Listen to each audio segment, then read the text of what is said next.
मैं बलिदान नहीं दया चाहता हूँ।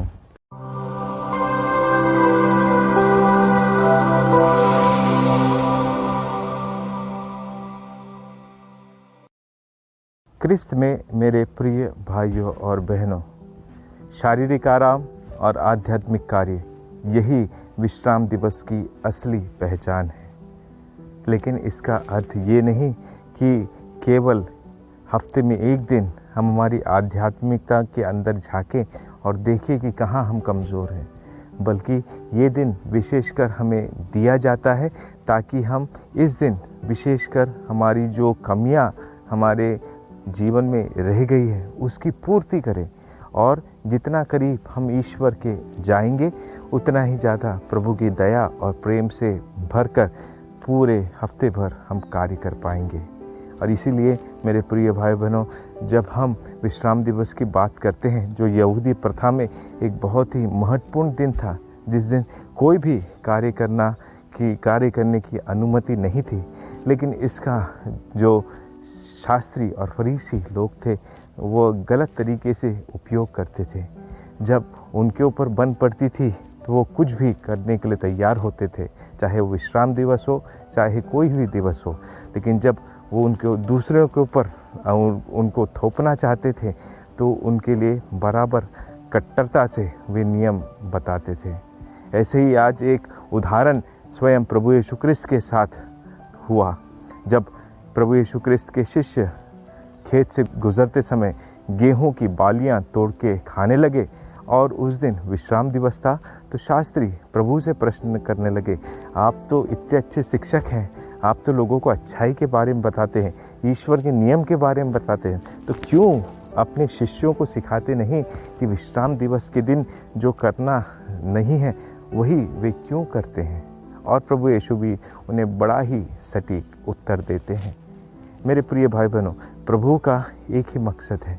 प्रभु ने जब नियम हम सबों को दिए थे, उनका एक ही मकसद था कि हम सब प्रभु को प्यार करें और प्रभु के साथ साथ हमारे पड़ोसियों को भी प्यार करें। और यही प्रभु यीशु के क्रिस्त की सबसे बड़ी शिक्षा है।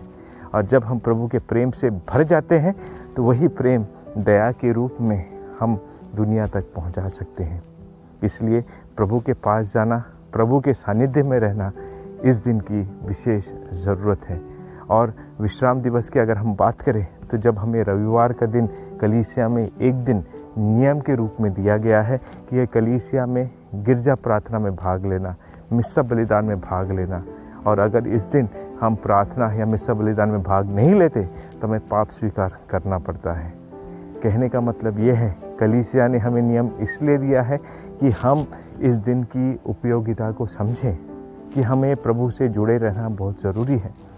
यूहन्ना का सुसमाचार अध्याय 15 में प्रवचन कहता है कि मैं दाखलता हूँ और तुम डालियाँ हो। अगर तुम मुझसे जुड़े नहीं रहते तो तुम फल उत्पन्न नहीं कर सकते। हाँ मेरे प्रिय भाई बहनों, प्रभु ने हमें हमेशा उनसे जुड़े रहने के लिए प्रेरित किया है। जो भी नियम हमें दिए गए हैं वे सब हमें प्रभु से जोड़ते हैं अगर हम उनका प्रेम पूर्वक पालन करें। और इसलिए आज जैसा प्रभु कहते हैं, मैं बलिदान नहीं दया चाहता हूँ, तो इस दया की प्राप्ति मैं अपने जीवन में कैसे कर सकता हूँ?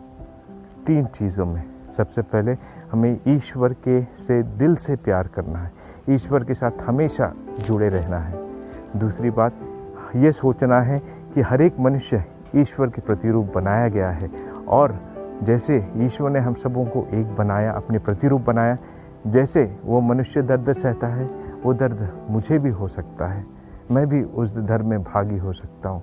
और तीसरा, इसी बात को ध्यान में रखते हुए मैं अपने भाइयों और बहनों की सेवा करूँ, दिल से सेवा करूँ, क्योंकि ये सब प्रभु ने भी मुझे सिखाया है।